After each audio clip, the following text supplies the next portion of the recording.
Sustainability is no longer a tick box or a checklist exercise. It is a crucial and critical reality of our times. The last few years have led to an awakening within the masses that our future, in fact, our very survival, is closely interlinked to the well being of our planet. Hello, and welcome to the second edition of the Sustainability 100 Plus initiative brought to you by InBev and Network 18. Last year, we launched this platform to spark conversations and initiate real action towards sustainability by identifying change opportunities to address the ongoing environmental crisis and make the journey from vision towards action. The Sustainability 100 Plus platform brought together thought leaders, policymakers, government stakeholders, nonprofit organizations, and communities, leading to dialogue at the state, regional, and national levels. So, today, as we unveil the second edition of the Sustainability 100 Plus platform, we are delighted to welcome all of you to the launch summit. And this will set the tone for the year's action plan. It will feature insightful conversations and the action agenda with some of the most impactful change makers of today. This year, we also launched the Sustainability 100 Plus Awards to honor and recognize sustainability champions. But more on that later. Let's tune in to Mr. Nitin Gadkari, Honorable Union Minister for Road Transport and Highways, for the opening address. Dear friends, it's a pleasure and pride for me to interact with you. In present situation, our country is facing crucial problem regarding economic problem and environment problem. We have import of petroleum products more than 8 lakh crores. It is very unfortunate that because of that we are facing the crucial problem of pollution. At the same time, economic point of view, import of 8 lakh crore is a big problem for the country. And this is the time that we need to find out the way out and option on the situation. And that is to be import substitute, cost effective, pollution free and indigenous. The first of the reason where we need to concentrate more on alternative fuel and electric vehicles. As far as the e-vehicles are concerned, India is power surplus. Out of our power, 38% power is coming from the solar, and our target is to add 60% of the power in the basket of power from solar energy. We are concentrating on wind power, hydropower, and where it is a green power. At the same time, we are giving highest priority for solar power. At the same time, we are also working on geothermal power, nuclear power, and at the same time, we are raising the capability of our power project as far as the thermal power is concerned. We don't have option because our power requirement is very big. Water, power, transport, and communication. Without that, we don't have industry, we don't have capital investment, and without that, we don't have employment potential. So this is the time that import substitute, cost effective, pollution free, and indigenous solution we need to find out. And exactly on that way, India is power surplus nation. We don't need import power. The electric power is available in the country. Abundant solar energy potential is India, and now the cost of solar power is less than 2 rupees per unit. Today, already we have 38% of the electricity from solar and targeted to generate 60% electricity from solar. Huge demand for electric two-wheelers, electric cars, e-rickshaw and e-carts. I am really happy because of number game. When the volume is increased, definitely the cost is going to reduce. Presently, we have 11.5 lakh EVs registered in the country. Growth in sales of electric vehicles from 2020 to 2021. Overall sale 162% is there. It is the additional sale. Electric two-wheelers 423%, electric three-wheeler 75%, electric four-wheeler 238%, and electric buses 1300%. The average operating cost of different fuels. For petrol, it is 10 rupees per kilometer, for example. For diesel, it comes to rupees 8 rupees per kilometer. For EV, it is only rupees 1 rupees per kilometer. And I am very happy that 250 startups are working in EV industry. They are making two-wheelers, they are making different parts of electric vehicles, and efforts for development of indigenous and affordable battery technology, that is sodium ion, zinc ion, aluminum ion, also the research is going on. I am confident that presently we are on lithium ion, but the battery chemistry is going to develop in the country, which can give the great boost for our automobile industry in the country. The public transport and electricity is the need of the country. Road train buses, reduction in urban air pollution, and the cost is less. We can reduce the ticket rate by 50% and giving rare condition first class capacity service to the people. The Niti Aayog has released draft battery swapping policy, and within 2 years price of electric vehicle will be equivalent to petrol and diesel vehicle. I am very confident about it. The electric highway, that is my dream. We want to make e-cable there by which we can make e-highway, and the truck and buses will go on this e-highway. This is the future of the country. This futuristic technology, we are all working on that, and 100% we will fulfill the dream of our making e-highway. We want to make it first from Delhi to Jaipur. At the same time, we want to convert many highways into e-highways. The electric trucks that are now available, EV charging stations at wayside amenities, we are making 650 wayside amenities. There is no problem for charging. Even in your house also, in your factory also, in your parking place also, you can charge the vehicle. So electric is the future fuel, a clean fuel for the country, and we are all giving highest priority for that. The other alternative fuel is bioethanol. Ethanol is indigenous, clean and green fuel. देश का किसान अन्नदाता नहीं, ऊर्जादाता बने, यही हमारा सपना है. Ethanol production from sugarcane, BAV molasses and surplus food grains, rice, wheat and corn. It is really, we have got ample capacity for production of ethanol in the country. 100% we are all working on the scheme, and 100% I am confident we will increase the productivity in the country. It is going to helpful for the agriculture sector. The second generation ethanol from rice straw, wheat straw, bagasse and bamboo. You know that everywhere in Delhi we are facing the problem of pollution only because of parali burning. So we can make from parali, we can make bioethanol. Now there is a project from Indian Oil in Panipat. They are making ethanol from parali, that is from rice straw, and also the byproduct is bitumen. The 150 ton bitumen they are making from that, and we are ready to purchase that. So this is exactly a win-win situation for all the stakeholders, that it is import substitute, cost effective, pollution free and indigenous. And this ethanol policy is going to helpful for the farmers, big boost for rural and agriculture economy. It is going to create more employment potential in rural agriculture India. At the same time, it is going to increase the agriculture growth rate, because in maximum country the sugar cane is there, and in place of sugar, if we can convert ethanol, it can be a great alternative for the country. At the same time, the most important thing where we need to concentrate, that is green hydrogen. The National Hydrogen Mission target that production of 5 million tons of green hydrogen by 2030. The green hydrogen fuel for future is zero emissions. Pollution point of view, this is very important. The 70% of green hydrogen production cost come from electricity cost. Huge potential for green power production from solar, wind, hydro and biomass. So I am using hydrogen powered car from Toyota in Delhi. A startup in Bangalore manufactured and exported compact size electrolyzers. The municipal solid and liquid waste potential source of green hydrogen. Generation of rooftop hydrogen using a combination of solar panels and windmill. Green hydrogen as a source of energy across cement, steel, fertilizer and mining industries. It can be our fuel for the future, and even we can make the export of green hydrogen to the world.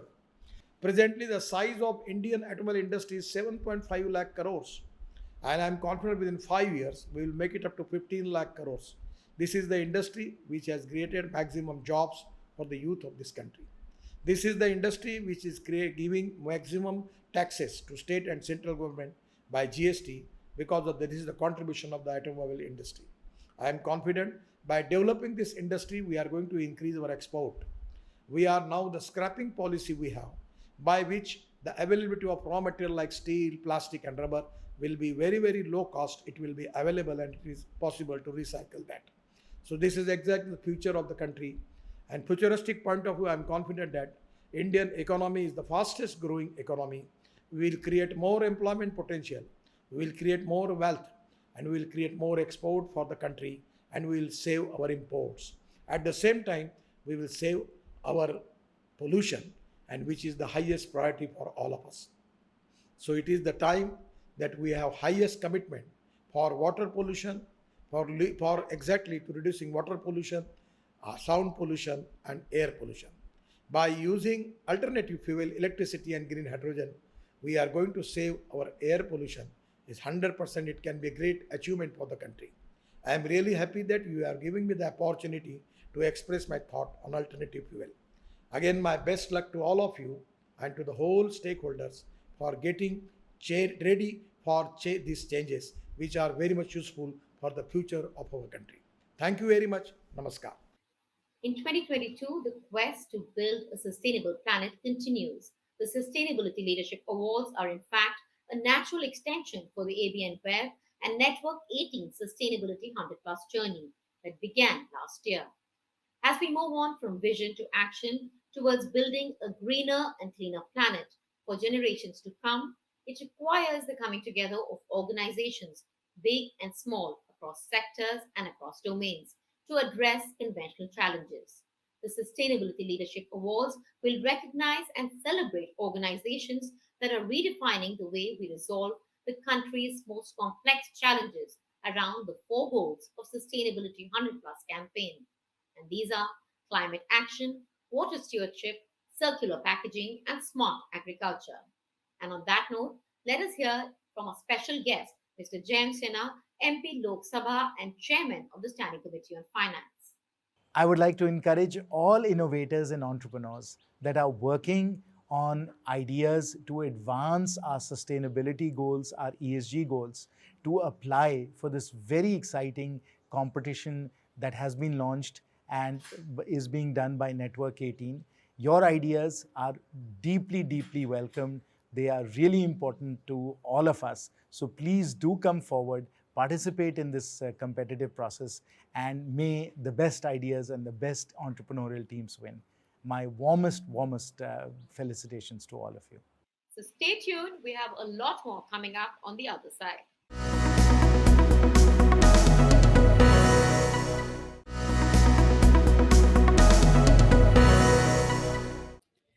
Hello and welcome to the Sustainability 100 Plus launch for 2022, a special initiative by AB InBev in association with Network 18. The theme for this year is Together for a Sustainable Future, and today's panel will echo the same through a CEO's perspective on ESG challenges and opportunities, sowing the seeds for long-term growth in a post-pandemic world.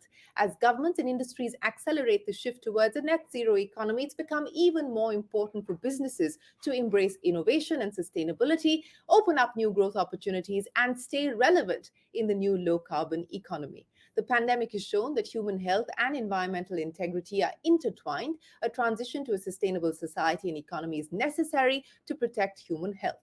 To build back better, society and governments must reflect on what to do differently and what to stop doing altogether. The panel today will deliberate on exactly that. What are the new challenges? What are the new opportunities? Are growth and sustainability possible together? Joining us today are Dipali Goenka, MD and CEO of Wellspun, Shiv Shivakumar, the Group President at the Aditya Birla Group, Deepak Bagla, MD and CEO of Invest India, Ram Praveen Swaminathan, MD at Mahindra Logistics. Gentlemen and Dipali, many thanks for joining us here on the program. Deepak Bagla, let me start by talking to you about India's commitment to deep carbonization. 2070 is what we are, of course, targeting. That is the commitment made. But there are pulls and pressures in terms of ensuring energy security, ensuring access, the cost of the transition involved. Take me through specifically what you believe the near-term challenges are. Also, more importantly, the opportunities that we must prioritize.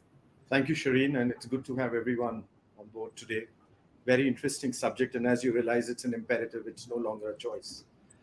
And what has happened by this virus, which has impacted us in the past 24 months, we realize that this is something now center of the universe for everyone and their thought. But let me add a few thoughts to this one. One is we know we are the fastest growing large economy on the planet. But what's interesting with that is that I think what you're going to be witnessing within the Indian context is the first green industrial revolution in the history of economic history of the world. And I think that is going to be an interesting imperative. What we are seeing here happen is a strong leadership which has created a very well-articulated path and focus. And I think the moment that happens, you see things finding itself in that direction. Look at it. We've decided that we'll have about 500 gigawatts of renewable energy by 2030. That means 50% of our entire power requirement is going to be coming from that side. And apart from that, let's look at it even now. If we look at our track record, we're probably the only one in the G20 which has been able to keep up to the time milestones and the timelines which had to be created. So if you look at it from that entire context, you see that India is probably playing its role and maybe even beyond to help in this entire effort. Mr. Shivkumar, many thanks for joining us here on this special conversation. Let me start by asking you about what the strategy and the vision is at the Aditya Birla Group when it comes to the targets that have been set, the goals that the government has set for itself, the goals that the group has set for itself, and more importantly, how do you go about executing and ensuring that this is a reality, not just in the long term, but in the short and the medium term as well? And do you believe, from your group's perspective, that this is something that is not just core business strategy, but also a critical differentiator and something that can be used as competitive advantage? Yeah, thank you, Shireen, for that question, and thank you for having me on the show. The first thing is that this whole issue of ESG is an irreversible journey. I think there are some things which are irreversible for society, for corporations, for regulators, for investors, and ESG is one of them. If you just look at the sheer scale of what we need to achieve, current technologies will only take us about 60-65% of the journey. So we still need new technologies to bridge the 1/3 of the journey which we need to go in for. I think getting to net zero in the whole chain is absolutely critical. And I think all companies are cognizant of this. I think every company is making an effort. I think some of our companies have done an outstanding job, whether it's Ultratech or Hindalco, to be rated as the best in their particular sector or industry. So the way people will judge the development of the ESG agenda is, are these people the best in the world, or is this company the best in its sector? I think each and every company will try to be the best in its sector before it becomes best in the world or best in any standard. That's what I would say in response to your question. Since it's a fairly ambitious target, 2040, that the Mahindra Group has set, take me through the ecosystem that you're building to ensure that you do get there, not just within the group, but also external stakeholders that you're collaborating and partnering with. Yeah, so I think I probably speak a little bit more specifically about Mahindra Logistics.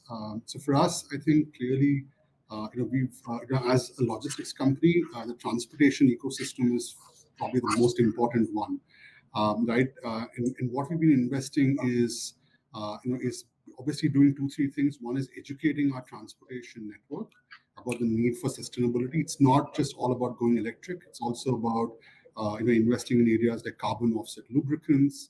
So there's one track which is really heavily invested around education. The second one is obviously helping build incentives for them to drive fleet migration and transition. And that's an important element of how we support them commercially and otherwise in terms of driving that migration. The third one is building appropriate OEM partnerships within the Mahindra Group and of course otherwise as well in terms of providing capabilities. And the last, and so we are in dialogue with different OEMs to see how we can bring in assets and transportation infrastructure and drive also greater shift towards multimodal. And lastly, of course, we've been investing with partners around battery charging and other kind of infrastructure to help build out the ecosystem.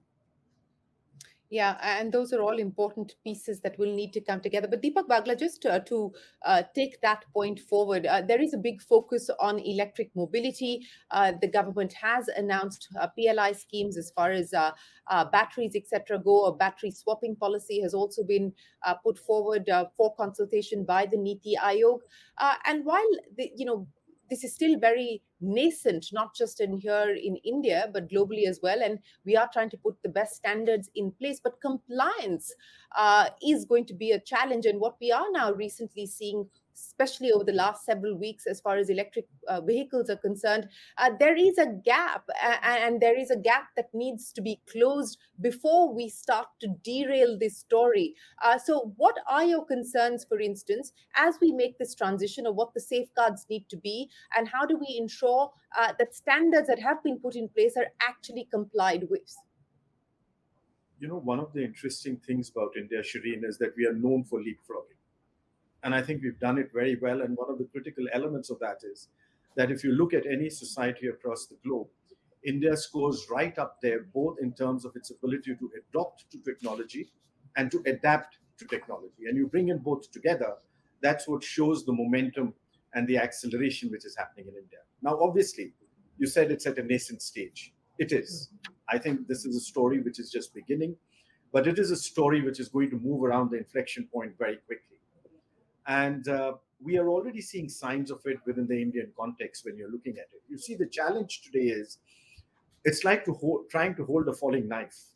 I mean, the technology is moving so fast that creating a business model around it becomes more of a challenge. And that's where a challenge is larger for the industry than for us. But the good part is that now we have an ecosystem creation and a focus on the ability to make it happen. And that is where I take you back to the entire startup and the innovation movement in India, which is trying to help this entire ecosystem move towards that in a faster manner. Now, obviously, when there is transition, there will be challenges. Yeah. There is a new to be adopted. There is a large number of elements which are moving parts which need to be brought in together. But I think the good thing is that we've been able to showcase that we have the ability to do that. And we have the perseverance and the ability of an entire set of community and people which are willing to adopt to it. So that is what, to my mind, is going to be able to take us on to the next frontier very quickly. So, who's driving the sustainability agenda? Is it the top leadership, the CEO, the corner office that needs to draw up the vision and the roadmap? Who do you involve as stakeholders, as participants, as collaborators? Take me through what your own experience has been. So it is definitely the business leaders and CEO. They have a primary role to take such decisions and also influence the whole operations and the teams. And then they need to align the board and the shareholders about the new roadmap. So definitely the CEO or the business leader. That is good to hear. Ram, let me end by asking you. You gave us the 2040 long term roadmap, but what about the more immediate term? Is there any specific priority that you're focusing on for the year? I think for us, the big focus is really on working with customers to drive better adoption. I think there's a more favorable regulatory environment which is driving supply side transformation, but and there's greater shareholder interest as well. But we still have to drive customer adoption of sustainability, and that's a big focus area for us this year. So we are trying to work with our larger clients and larger enterprise customers to build and embed sustainability around the way we kind of serve them. We wish you the very best of luck. Thanks so much for detailing for us what the vision board looks like when it comes to the ESG roadmap, the ESG targets. And we hope that you get there sooner than what is expected and what the targets have been set out as well. But thanks very much for your time, for sharing your playbooks with us. We will take a break. There's a lot more coming up. Don't go anywhere. We're back in a minute.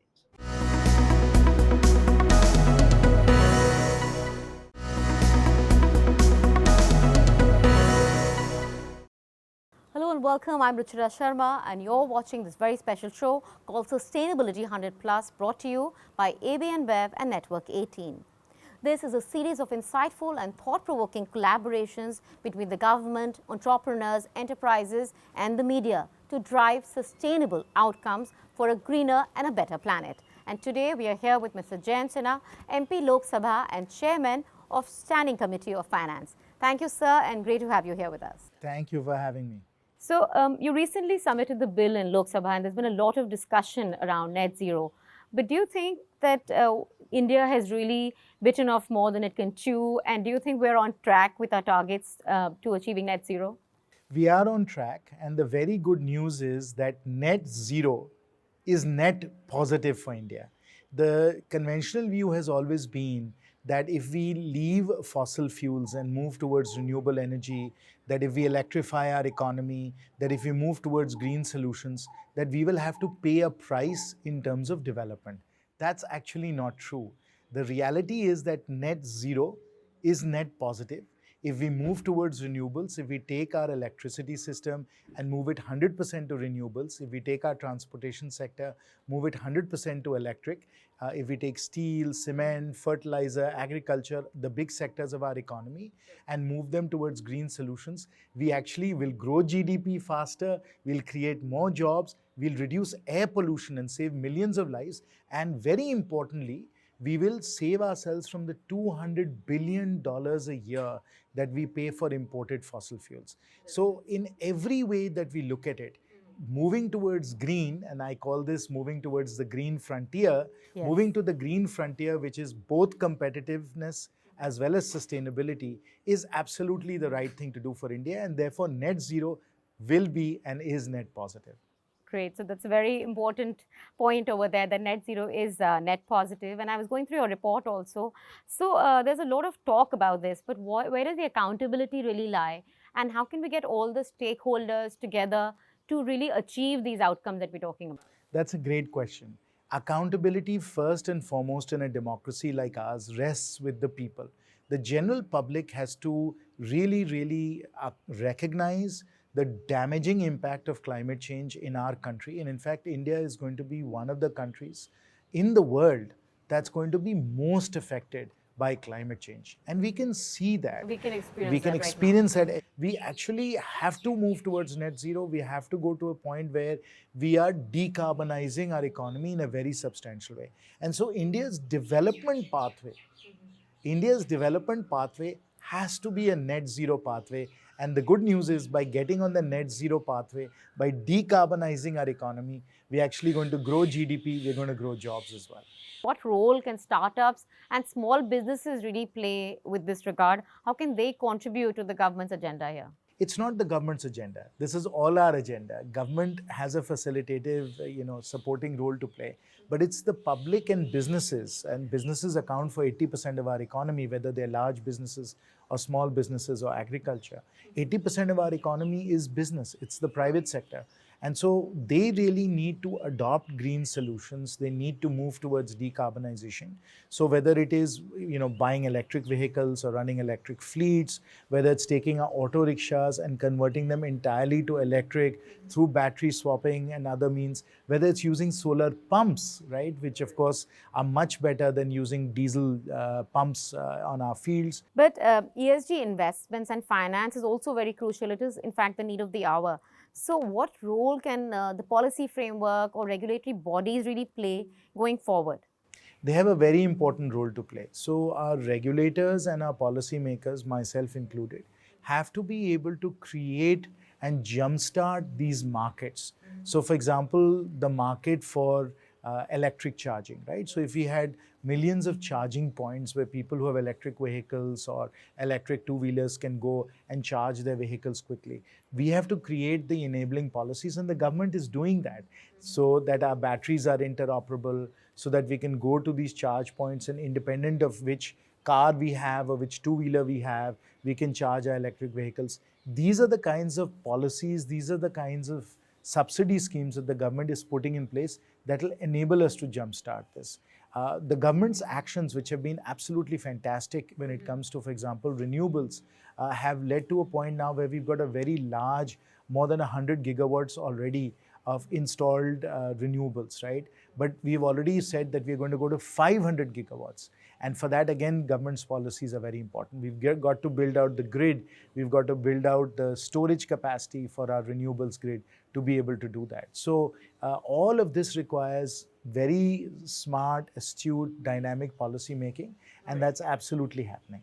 Great. What is the kind of role that Tier 2 and Tier 3 cities can play and move us to the right direction? How important is it to ensure last mile sustainability? Last mile sustainability is vitally important because that's where the volumes are. If you look at our petrol consumption, 4 times the amount of petrol is consumed by our two-wheelers than is consumed by our four-wheelers. And where are our two-wheelers? They are in tier 2 towns, tier 3 towns, in the rural areas, etc. So we've got to get to the hinterland. We have to get to the smaller cities. Level, we have to get to Hazaribagh, where I come definitely. from. And we have to build the charging networks. We have to build the battery swapping networks. And we have to enable electric two-wheelers and three-wheelers auto rickshaws and two-wheelers and three-wheelers to get sold there. That's where we will need solar pumps as well. That's where we will need solar cold storage as well, solar heat pumps as well. So we really, in volume, have to get there, and we are getting there. So, coming to my last question, our entire discussion has been about circular economy, and the size of the new business opportunity is expected to be around 4.5 trillion in the global GDP by 2030. So, what is your message to India Inc. to make India a truly circular economy going forward? This is the biggest business and investment opportunity of our lifetimes. The next 30 years, our economy is going to completely transform itself to become a digitally driven green economy. In industry after industry, there will be massive business and investment opportunities that will enable everybody to do, really, really well if you look at it from a job creation and a wealth creation point of view. And we need to invest, and this is what all the analysis has shown us, that over the next 30 years, India needs to invest somewhere between $2 to $3 trillion into our green economy, starting with $50 billion a year right now. And please place that in context. Today, total corporate investment in India is about $150 billion a year. So immediately we have to add $30 to $50 billion of incremental investment to that, going up to about $100 billion a year by the end of this decade. So this is going to be the largest and biggest business opportunity that we are going to see in our lifetimes. If digital was big, this is going to be 10 times the size of digital. Great. Yeah. Thank you so much, Mr. Jansana. It was great to have you here with us. And clearly, ESG and a circular economy is not just about ticking boxes. It is about making a real difference. And we all can contribute to a cleaner and a greener planet. Thank you so much. Anand Narasimhan, our executive editor, moderated a very insightful panel with sustainability heads from some of the largest corporations in India on translating ambition to action. So let's hear what they had to say. Sustainability 100 Plus is a conversation that we started here, and we are into the next season. And we welcome you all for being a part of this conversation. Got to thank AB and Bev for continuing to partner with us here on the News 18 network as we take this conversation forward. Let's try and have this conversation over this decade of responsibility. Joining us here on this conversation, Anirban Ghosh is the Chief Sustainability Officer, Mahindra Group. Surya Valluri is the Chief Sustainability Officer of Grasim Industries. Sanjeev Rangras is the Group Head for Sustainability, R&D and Projects, ITC Limited. Shailesh Tyagi is India Climate Change and Sustainability Services Partner, Ernst & Young. And Ashwin Kak, Director, Procurement and Sustainability, India and Southeast Asia at AB and Bev. As India is looking at growth, we're also looking at investments. So ESG comes in as an important aspect as investors look at it. So let me ask Anirban Ghosh to start it all up. As far as ENG, our decade of responsibility, where are we? And in 2032, where do we see ourselves? It would be fair to say that most large organizations have done many pilots, many innovations in deep decarbonization. And going forward, we'll be able to move towards green, clean operations reasonably easily. However, if we have to win this game, A, we have to win it together, and two, we have to make very large portfolio shifts towards clean technologies and clean solutions. That's what we have to get started on in real earnest now. No, absolutely. But is it only about carbon footprint, or is the dimension of sustainability, and especially when investors look at your ESG quotient, are they looking at a lot of other aspects? And how equipped and where are we? Where do we place ourselves? Suryaji, take this, please. So it's no longer only about carbon, and the expectations are well beyond that. How you are managing, how your governance is in place in terms of what you are disclosing, what you are talking, and how you are acting. So the expectations from these stakeholders and managing that is the key for the Indian Inc. as well as the global corporations way forward. That's how I see it. But if I were to take it to somebody like ITC or a group or a conglomerate like ITC, Sanjeevji, where would you rate ITC today on a scale of 10? If you've got to be brutally honest from an investor's point of view. I think what you need to take into account is how we're doing on carbon, because that impacts climate change. Where are we on water? Where are we on sustainable packaging? Where are we on livelihood? Let's not forget about, over two-thirds of our population works in the rural areas in farming. Are we looking at responsible sourcing? What about biodiversity? What about product sustainability and human rights? To me, I look at this entire thing, all nine, which erstwhile ideas used to call the triple bottom line. I would say, looking at the context the way it is, I would place ourselves around 7 right now. But with every day, you realize perhaps you need to do far more than what we have done in the last 2 decades in our triple bottom line. That would be my short answer. So, Shailesh, you plied your wares outside of India. You are here in India. How does India Inc., from a consultancy point of view, from an Ernst& Young point of view, measure up to global expectations, to investor expectations? As a service partner, one of the major challenge that the company face while embarking on their journey is their plan of action on measuring impacts. The old mantra is what gets measured gets managed, but the intangible consequences of ESG often goes unmeasured. So that's one of the challenge which I can highlight later.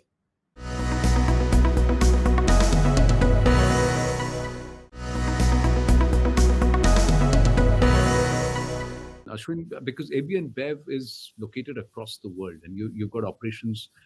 So where would you, let's start with AB InBev, India. Where would you rate AB InBev India vis-a-vis AB InBev abroad or anywhere else in terms of sustainability scores, ESG scores?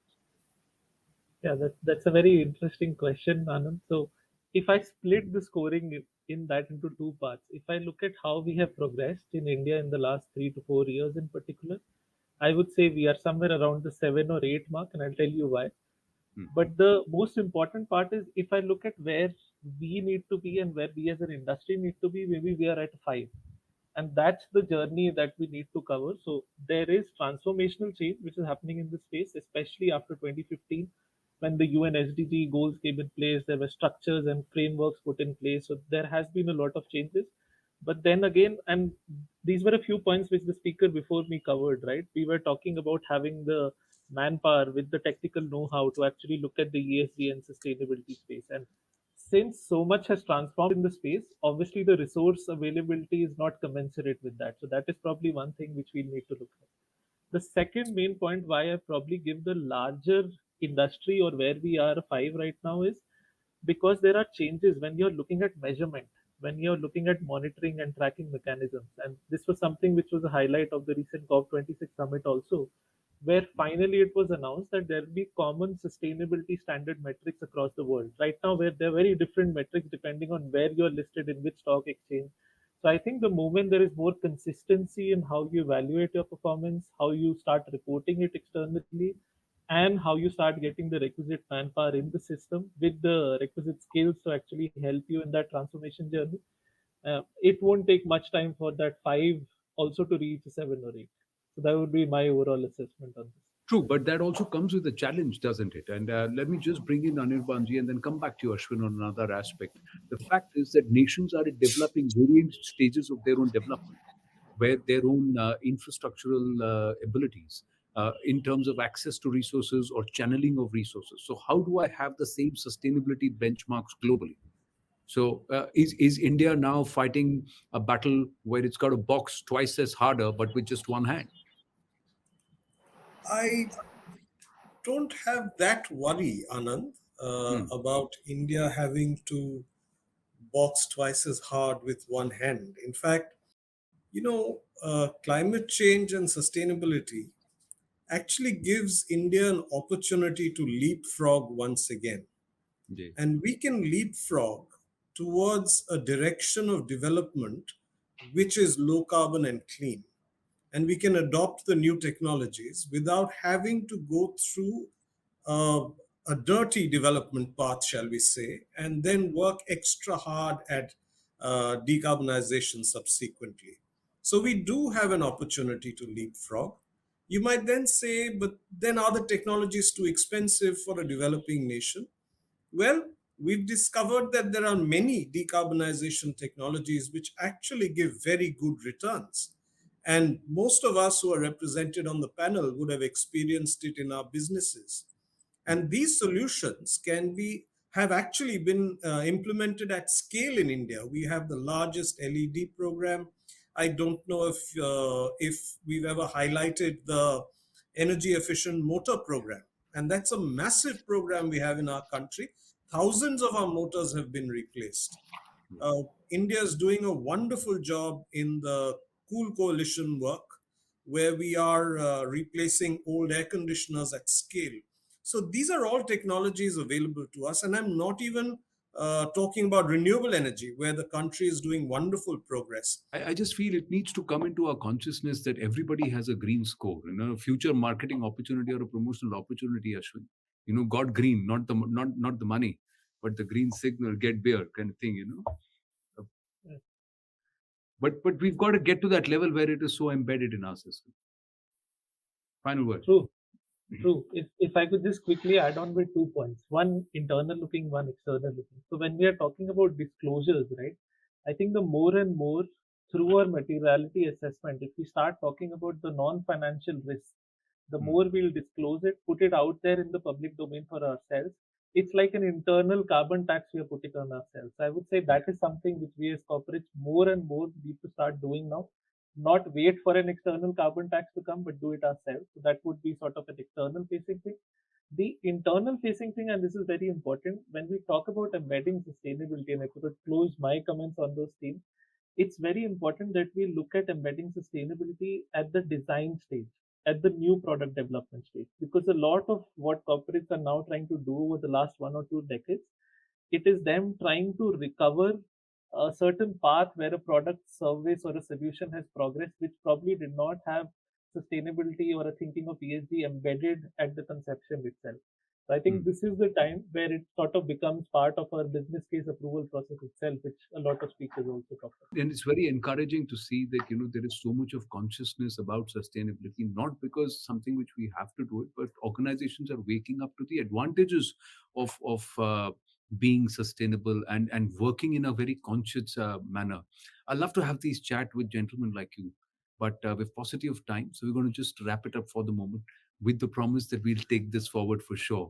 And I look forward to also catching up with all of you, not virtually, but physically too. And we'll talk about the green quotient over, what. And AB InBev has to be the sponsor there to Ashwin on a light note. Thank you very, very much. Anirban, Shailesh, Sanjeev ji, and Surya ji, and Ashwin. Thank you very, very much. Thank you. Bye-bye. Thank you. On behalf of AB InBev India and Network 18, we would like to thank all our viewers for tuning in today for the launch of Season 2 of the Sustainability 100 Plus initiative. As we speak, the action on ground continues. Now we move on to our state-focused discussions and the coveted Sustainability 100 Plus awards. And for these awards, the inquiries have already begun to flow in. So don't forget to log in to sustainability100plus.com for more updates. And when the nominations do open up, you can make your entry as well. Thank you all.